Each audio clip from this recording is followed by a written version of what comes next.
Guest host today, Bill Rosendahl, will be back next week. Joining us now is Michael Feinstein, Mayor of Santa Monica, California, and also a national leader in the Green Party. Welcome, Michael. Thanks, Bob. Michael, let's talk about the Green Party for a moment. Ralph Nader ran as your presidential candidate in 2000, got less than 5% of the vote. Dan Hamburg, who was a congressman, very attractive candidate, ran for governor in 1998, got about 1% of the vote. You had a legislator in the California legislature who I guess was a disaster. Is there a future for the Green Party? Oh, there's an enormous future for the Green Party. Every election cycle, we get more votes, we have more candidates, we have more electeds. We're up to 145 electeds around the country right now. So I think there's a very strong future for us, and I think what we're finding is in this country, more and more people are looking for alternatives to the status quo because the two parties are so similar. What I think we have to look at now is what is broke about our voting system, so that people can actually express their votes for what they really believe in. And I think Florida was just the tip of the iceberg about how broke everything was. What we're advocating as a political party is a change from the straight winner-take-all system that we have to something called instant runoff voting for offices like governor or for president, where you could vote for your first choice, like Ralph Nader in that case, but if your first choice doesn't win, you can vote for your second choice. In some people's cases, that would have been Al Gore. So if your first choice doesn't win, then your vote goes to Gore. In our last three presidential elections, we have had minority president winners, or minority of the vote winners, and that hasn't happened for 100 years in this country. And we're finding more and more elections on the federal level for Congress, for Senate, for president that don't have majority winners. 15 out of our 50 governors in the country were elected with less than the vote, than 50% of the vote. So rather than people arguing there shouldn't be a Green Party or there shouldn't be a Libertarian Party when we've argued for multi-party democracies in other countries, why don't we have a voting system that allows people to vote for what they really believe in? I think that would be much healthier for our democracy. San Francisco just voted for this, as I understand, so that we'll have that in their elections. And I believe a few other cities have that. No states have it. What's happened in the cities that have this system? Yeah, Cambridge, Massachusetts has this right now, and actually it was in about 25 or 30 cities across the country between the 20s and the 50s. And what happened is too many African Americans, quote, too many socialists, too many non-majoritarian party interests were getting elected, and the Democrats and Republicans got those thrown out between the 20s and 50s because they didn't like the fact that there was all this diverse representation. So now Australia uses this, Ireland uses this, and part of the UK uses this. So I think we're at a time where we really ought to look at voting reform. And now, Colleen, is there any evidence about whether I want to ask Colleen just for a second. You were on an election commission, National Election Commission, looking at the rules. Exactly. Tell me your views in terms of, does this make it much more complicated? Well, Will the voting machines be able to? It's very complicated. I think it's academically interesting to talk about, but the Ford-Carter Commission heard testimony on both sides on instant runoff voting and decided that it would not advocate it. One of the things it does is it fractionalizes the voters, and you get extremes and confusion. I think we have to be very, very careful about electoral system change, especially at a state or federal level. It's fine for some pilot projects to go on in some of the cities, and we'll see over 10, 15 years if it does solve all the problems that the reformers proclaim. It may end up with a system where you have confused voices and inability to resolve some of our social problems in the country. You do find this in many of these countries where you have elections happening and inability to come up with, I mean, it's happening in Israel today, inability to come up with any kind of a consensus. So I would not be in support Colleen, of it. I so wanted to be on the show when you were here talking about that before, so I'm glad we get a chance to talk about it now. Our current system is confusing. Instant runoff voting would be less confusing. In instant runoff voting, all you have to do is know who do you like the most, who do you like the second most. In our current system, you have to decide, well, if I vote for the person who I really like, what's going to happen? Is it going to elect that person? Is it going to elect somebody who I don't like? So if I was a Nader supporter, do I vote for Nader or do I vote for Gore? I don't know. I don't know what to do. If I live in Florida, what do I do? If I live in California, what do I do? That's much more complicated than a system where you can just vote for who you believe in and have it really back who you believe in. So our current system is confusing, and I don't believe that the Irish or the Australians are somehow so much more intelligent than people in this country. So I think we would be better off using that system that we have now. You end up with second and third choices, and you end up people thinking, well, this is a long shot, so I'll go vote for this weirdo idea out there that has no or this weirdo candidate that has no hope of winning, and then you end up with candidates who the majority don't support. I mean, Well, the no, that's best not true. system You is get the majority best votes out of system this. is two persons runoffs, and then you get the person that the majority of the voters. Well, if we had that voting system, Al Gore would be president today. And also George Bush would have beaten Bill Clinton. Well, George But Bush, look at- remember, it Good point. doesn't. It isn't just the Ralph Naders. You could get a George Yeah, no, Wallace on the other side. I Well, mean, no, but like I the said, right Ross and the Perot, left 8 years pull ago. from the Is there center any on both evidence sides. about whether or not this system increases turnout? Or is...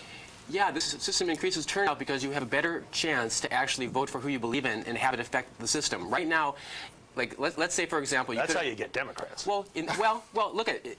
The center-left vote in the last presidential election was the largest since LBJ, the Nader and Gore vote. So we start with that. But let's say that you're a Green and you think, okay, I can't elect Nader. Why should I even go ahead and vote? In an instant runoff system, if you have this, the Nader vote goes up much higher because people aren't worried about their vote maybe electing Bush. Then what happens is, let's say that Nader gets 10 or 15% because people feel free to do that. Then they send Gore a much stronger message on no death penalty, fair trade, universal health care, the kind of things that Greens were for, but Gore was afraid to touch. Now you know as a Green you're really influencing the ultimate winner by having a much stronger voice, and there's more reason to go ahead and turn out. Also, what Colleen is saying, she's advocating, excuse me, runoffs. Runoffs actually decrease turnout between the first round and the second round, and what we just saw in France was an absolute fiasco where the left had a very large segment of the population, but because they ran so many people in the first round, nobody from the left made the runoff, and you had a center candidate and a far-right candidate. Runoffs are crazy. And in the city of LA, where they have runoffs, they could be saving a lot more money by going to instant runoff voting here as well. I think that the kind of system, I think that both of you are right. I don't think it's the kind of system necessarily. I think that what you're proposing, Michael, is probably a viable solution to the current problem we have. The reason we can't solve our problems is because we don't have the voices that we need. It's a system that's locked up with outside access, special interest money from all kinds of interests who can outweigh the weight of the voters and the will of the voters. It's light bribery, and it's pretty much locked up. You can't get common sense solutions. 80,000 children out of school seats, and you have Democrats, Republicans, and Republicrats up there beholden to the developers, and so the money doesn't go to where the problem needs solving. That's the current system we have, and I can show you places where our current system works when you've got the right kind of leadership, the influence of money isn't disproportionate, it isn't locked up. I've also seen parliamentary systems and instant runoff systems that can get as corrupted as the current system we have. So I wouldn't, I think we're right. Those who are enthused about instant runoff voting need to tread cautiously from a practical aspect. If you think Florida was a mess and people unable to just take a stylus and punch it through a hole, you get into instant runoff voting and the need to label first, second, third, fourth choice. Wait till Florida has to use the optical scan, which they've gone to as their system. You put a pencil in a voter's hands and Katie bar the door in terms of what can happen in voting. So if you want clean elections where there are sure results, you need to tread very cautiously. So, Colleen, you're saying that the people in Ireland are so much smarter than people in the United States that they can understand how to use this system, but U.S. citizens can't? Well, there's a big difference, isn't there? Huge difference. One of the big differences I see in our elections here in the United States versus other countries is that we have so many elections and so many choices we have to make. One year, I counted up the number of decisions I had to make at the ballot box, and it was 100 decisions. 100, and there were so many decisions, I had to go to a second polling booth to make the decisions. When I ask people around the country how many decisions they make when they go, is one, they vote for a party, or two, or maybe three. And when I say, does anybody have more than 10 decisions? Nobody ever raises their hand. And I say, well, I had 100 decisions, and they look appalled. Now, I guess in Ireland, probably, it's also just one or two decisions they have to make. Right, it's a parliamentary system, and they vote for their representative. I would argue that there's a direct relationship between how seriously people take their choices and the potential for their voice to be heard. You have much higher voter turnout in countries that have instant runoff voting and proportional representation because people's voice has a chance of being reflected in who they elect. In our country, we have gerrymandered districts which favor one party or the other. There's very low turnout. It's embarrassing, 35 to 50% in this country. We are at about 135th on the planet in terms of voter turnout, and that's because you don't really have a chance to have your vote matter. If you're a Democrat in a Republican district or Republican in a Democratic district, district, your vote doesn't matter at all. In instant runoff voting, you have a chance to send a message to the ultimate winner, and that's what we recommend for single-seat races. For multi-seat, like state legislatures, proportional representation. And I would hope that the Democrats in California, who are in control right now, would start looking at proportional representation while they're on the right side of power, because you never know how long you stay there. In that sort of situation, we get rid of all these silly spoiler issues, but the real diversity in society belongs at the table inside the government. Winner-take-all elections eliminate diversity to start with, and then you have a much smaller group, as Connie is saying, mostly bought off by developers, who are then making your decisions in public. Yeah, but the being in power will be a double-edged sword for you making that argument, because the response is going to be, if it ain't broke, don't fix it. Now, Martin, you cover... Well, you guys were all talking about scary issues before. There's a lot of scary things. I think it is broke. That's why I said, if you convince Democrats on turnout, that's where you have a chance. Yeah. Now, Martin, you cover elections, and you probably use exit polls. This is going to cause chaos for exit polls. It also probably is going to mean that the elections will not be decided that night, and the counting is going to take a lot longer.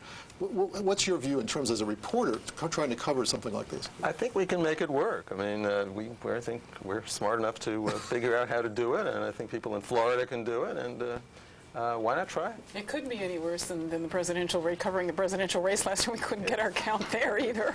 That was a nightmare. And actually, there are computer programs right now that will run the transfers from your first choice to your second choice. So if we go to touchscreens, see, the biggest revolution that we got is the Florida fiasco is getting us touchscreens. Touchscreens is going to make it easier to do proportional representation in instant runoff voting. And the computer programs now that they have for San Francisco, when they use it starting in this November, will be able to calculate the vote very quickly. So actually, it won't be complicated in the least. Now, changing subjects just for a moment, you were in Madison at a National Conference of Mayors meeting, and you were protesting the meeting. Tell us about that. Yeah, talk about scary issues. Imagine if your city council brought to you by Waste Management or Philip Morris. That's what I experienced at the U.S. Conference of Mayors, where this was funded by Waste Management, by Philip Morris. Tommy Thompson got up and spoke to a plenary session saying that the Bush administration has a healthy families policy, that they want to cut down on cigarette smoking, and then the reception on the terrace at UW-Madison was sponsored by Philip Morris. So we're sitting there in these meetings. Michael, are you saying that the mayors can't take a canopy and a drink and then do the right thing on smoking? You think they're going to be bought off by a reception? I think with all the corporate malfeasance we've seen, that this is emblematic, number one, of corporate access to politicians, and you wouldn't want your government paid for in that way. But let's go even further and look at the fact that we were trying to deal with affordable housing issues. That's why I went to represent my city on affordable housing issues. And all we heard in our committee was there's not enough money to deal with purchase, rehab, deed restriction for affordable housing. So where is the money? In my analysis, it is at the top of corporate America in this country, and it's not in the public domain. Why aren't we getting it out of our tax system? It's because corporations have too much influence on the process. So here we're at a meeting where we're saying, where's the money to deal with affordable housing? And yet we've got the Waste Management logo up on the screen during lunch, and these little Hot Wheels, little Waste Management trucks at our table. So connecting the dots is what I was out there protesting on. How can office holders sit there and think it is okay to take the drinks, and not just the drinks, this is paying for the convention centers, for the rooms, all the razzmatazz that we went through, and nevertheless it is these corporations that are buying politicians to write the tax code, so they have... Why don't you use tax dollars then for all of this whining and dining that goes on at your association? Why don't we have enough Because those tax dollars actually come from these horrible corporations. They're the ones who fund all of your social programs in Santa Monica. Well, obviously not enough if we don't have enough money for education in the state, if we don't have enough money to do all the kind of things that we need. There is not enough money in the public trough across our country. And part of that reason, I mean, we're hearing about all this money that has been hidden by corporations in the last couple weeks. That stuff should have been reported. That stuff should have been taxed. That should have been decentralized. Who would fund the Association of Mayors meeting? The cities should be funding it. But cities aren't putting in enough money, and instead politicians are saying it's okay to go ahead and get the corporate money to do that. So you can't get it from the cities, and you don't want to take it from the corporations. So should you not be meeting? No. What we should be doing as a society is we shouldn't be allowing corporations. We should be having public financing of our elections along with proportional representation, which lowers the threshold to get elected. So therefore, you don't need as much money to get elected. And when you have that, then you don't have, when you have public financing of elections, then you don't have corporations buying the politicians who write the tax codes, who give the corporations all the money, which leaves nothing left for the cities and the states to do the public's business. Michael, I'm sorry. Unfortunately, we're out of time. We've covered so many subjects today. But I want to thank my panel, thank Michael Feinstein for coming, my panel for participating. Bill Rosendahl will be back next week. I want to thank all of you for watching the show today, and please stay involved.